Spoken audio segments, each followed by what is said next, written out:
Hello friends, welcome to our YouTube channel. और आज हम देखने वाले हैं data types and variables in dart.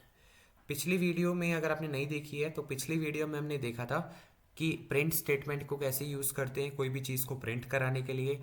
साथ में सामने से अगर हमें इनपुट लेना है, आउटपुट शो कराना है, तो उसके लिए हमने देखा था stand out dot write command, साथ में stand in dot read line sync, जिसमें हमें सामने यूज़र से हम इनपुट लेते हैं और आउटपुट शो कराते हैं। अगर आपने पिछली वीडियो नहीं देखी है तो एक बार आप जाके देख लीजिएगा और आने वाली वीडियोस के अपडेट के लिए चैनल को सब्सक्राइब कर लीजिएगा ताकि आपको आने वाली हर वीडियोस मिलते रहें।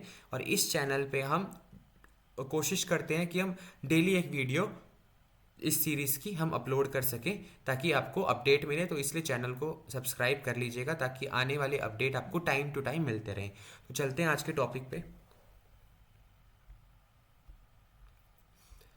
वेरिएबल।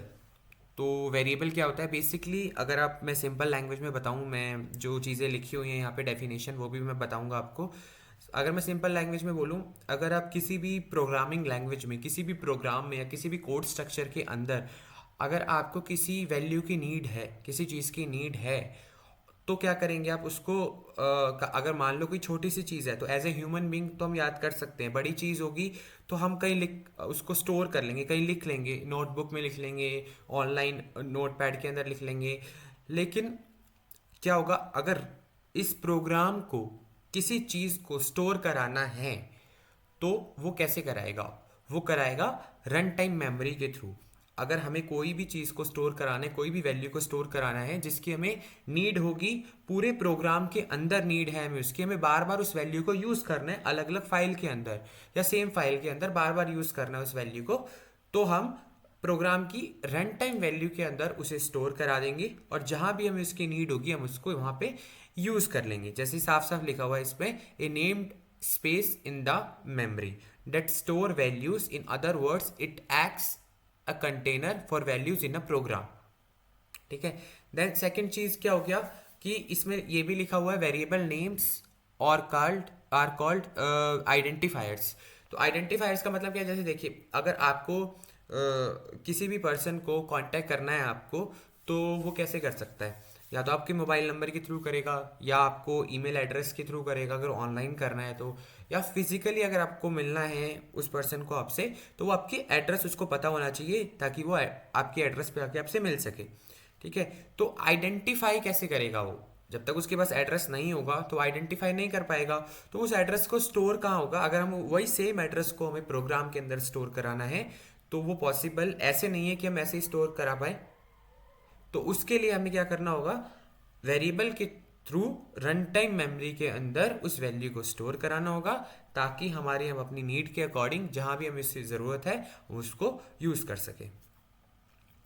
ठीक है। इससे क्या होगा? इससे कोड की रिडंडेंसी, कोड का रिडंडेंट नहीं होगा।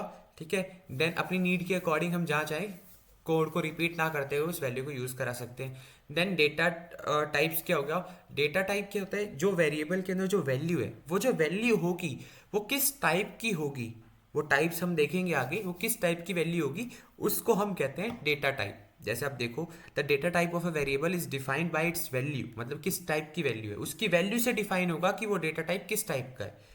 The variables are use to store values and reserve the memory location. जैसे हमने बात किया कि जो वेरिएबल्स होंगे वो वैल्यू को स्टोर करेंगे और कहाँ पे स्टोर करेंगे, वो उसका डेस्टिनेशन हो गया, लोकेशन हो गई। The data types specifies what type of value will be stored by the variable. Each variable has its data type. जैसे मैंने बताया कि हर एक वेरिएबल का जो वैल्यू होगी वो वैल्यू डिफाइन करेगी कि वो जो टाइप है किस टाइप का है, मतलब जो डेटा टाइप किस टाइप का है। ठीक है। जैसे कि इंट भी हो सकता है, स्ट्रिंग भी हो सकता है, ये हम आगे देखेंगे, नम भी हो सकता है, बुलियन भी हो सकता है, ये सारी चीज़ हम देखते हैं। ठीक है। तो चलते हैं स्क्रीन पे। ठीक है। और जैसे कि लास्ट वीडियो में हमने ये बताया था आपको, ये मेन फंक्शन होता है। ठीक है। ये वॉइड का क्या मतलब होता है ये भी बताया था। तो हम देखते हैं डेटा टाइप्स क्या हैं। तो हम डेटा टाइप्स के बारे में देखेंगे। तो मैं आपको पहले डेटा टाइप्स लिख देता हूँ यहाँ पे।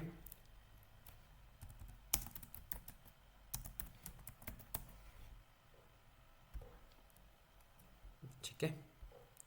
और जैसे मैं अब लिखूं इंट बिग इंट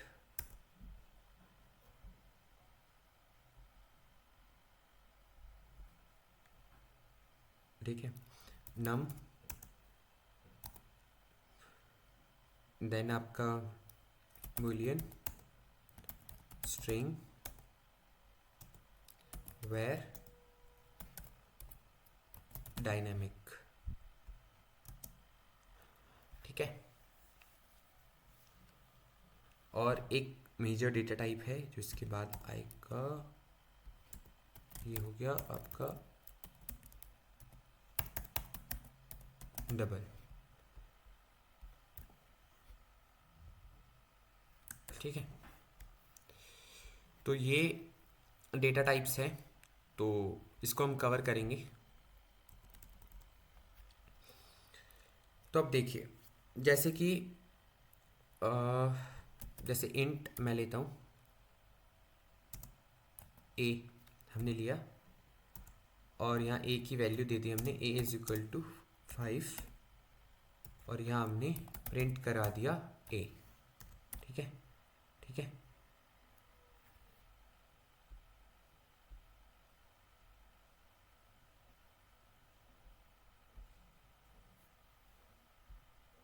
तो ये प्रिंट हो गया 5, ठीक है। अगर इसकी जगह ए की जगह अगर मतलब 5 की जगह अगर मैं 5.5 लूँ तो ये नहीं लेगा। क्या बोल रहा है, a value of type double can't be assign to a variable of type int. तो ये जो वैल्यू स्टोर होगी ये डबल के अंदर होगी, ठीक है। आगे हम देखेंगे इस वैल्यू को आप चेंज भी कर सकते हो रन टाइम में, ए इज इक्वल टू आप 7 भी कर सकते हो, ठीक है ना। तो उसकी जो वैल्यू आएगी वो क्या आएगी, 5। अभी आ रही है 5 क्योंकि आपने प्रिंट पहले करा दिया और डिक्लेयर बाद में किया है। अगर आप देखें यहाँ ये एरर, एक मिनट,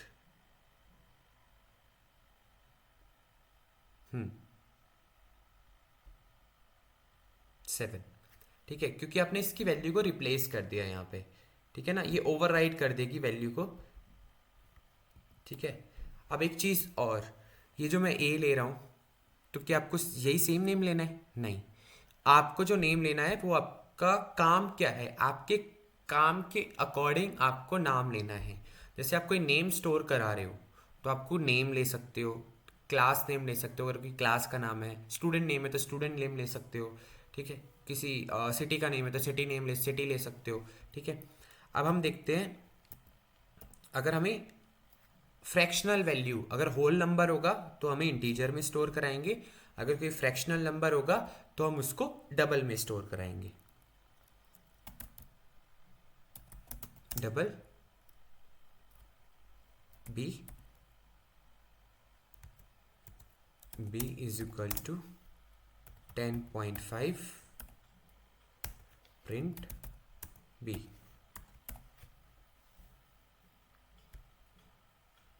देखिए 10.5। एक चीज़ और मैं आपको दिखाता हूँ यहाँ पे, अगर आप इसके अंदर ए के अंदर अगर आप बढ़ाते हैं इस वैल्यू को,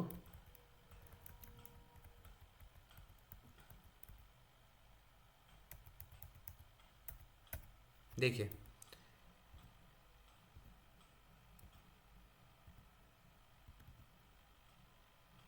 यहाँ तक तो बिल्कुल ठीक है। अगर आप एक और बढ़ा देंगे तो ये एरर दे देगा, the integer literal can't be represented in 64 bits, ये नहीं लेगा इतनी बड़ी वैल्यू को। तो इसके लिए हमें क्या करना पड़ेगा, इसके लिए हमें जो यूज़ करना पड़ेगा वो बिग इंट यूज़ करना पड़ेगा। अब इसको अगर हम देखें, जैसे बिग इंट लार्जर वैल्यू, ठीक है, larger value is equal to BigInt dot parse, और यहाँ पे स्ट्रिंग के अंदर उस वैल्यू को हम डाल देंगे। हमें पार्स करना पड़ेगा, ये स्ट्रिंग में है भले ही, लेकिन हम इसे यहाँ पे इंट के अंदर लेके आ रहे हैं पार्स के थ्रू। ठीक है, अगर हम इसको मैं प्रिंट करता हूँ, प्रिंट लार्जर वैल्यू, तो ये यहाँ पे प्रिंट हो जाएगा, ये देखिए। ठीक है, अब हम देखते हैं स्ट्रिंग। अब स्ट्रिंग में क्या है, आप डायरेक्ट भी दे सकते हैं। ये क्या हो रहा है बेसिकली, अगर मैं आपको बताऊं, मैं आपको दिखाता हूं। String name is equal to Gaurav और प्रिंट नेम।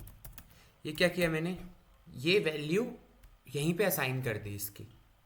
ठीक है, इसमें हम क्या कर रहे थे, यहाँ पे हम एक वेरिएबल बना रहे थे ए, और असाइन उसको कर रहे थे यहाँ पे उसकी वैल्यू को, और यहाँ प्रिंट करा रहे थे।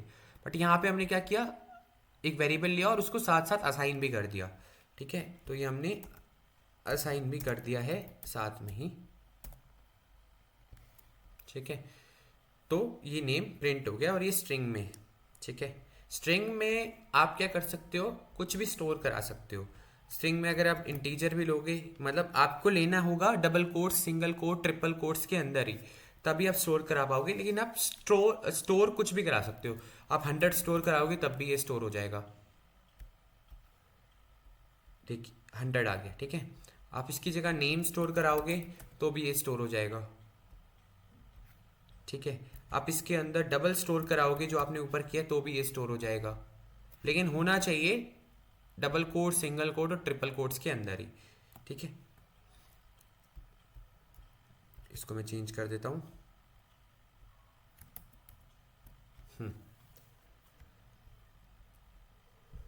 ठीक है, तो अगर मैं बात करूं अब,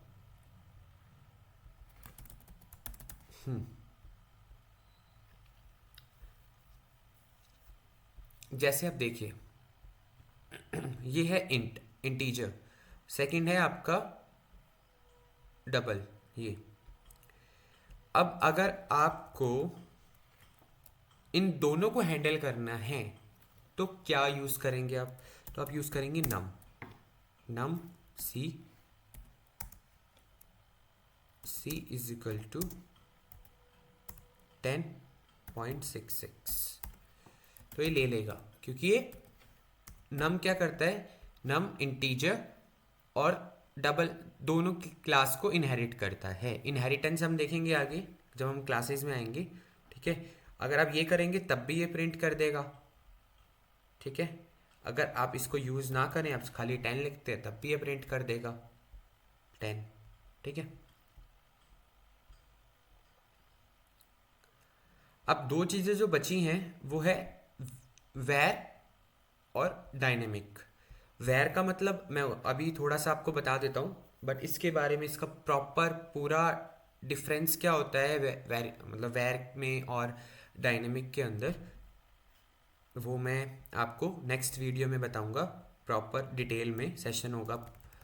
अब इसमें क्या है, अगर आप देखें, जो ये स्ट्रिंग लिया है मैंने, इसकी जगह वेरिएबल भी ले सकते थे स्ट्रिंग। ठीक है, डबल लिया है, इसकी जगह वेरिएबल ले सकते थे।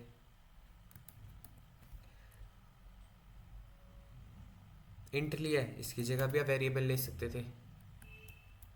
ठीक है, तो कहने का मतलब ये है, वेरिएबल को आप हर जगह यूज कर सकते हैं, बट तो किन कंडीशंस के साथ में वो हम नेक्स्ट क्लास में देखेंगे। वेरिएबल जो आपका वेर है डेटा टाइप, और आपका डायनेमिक डेटा टाइप्स में प्रॉपर डेफिनेशंस जो होंगी, इनकी क्या डिफरेंस होगा, कहाँ कहाँ इनको यूज कर सकते हैं, वो हम नेक्स्ट क्लास में देखते हैं। ठीक है, तो आप इस चीज़ की प्रैक्टिस कीजिएगा।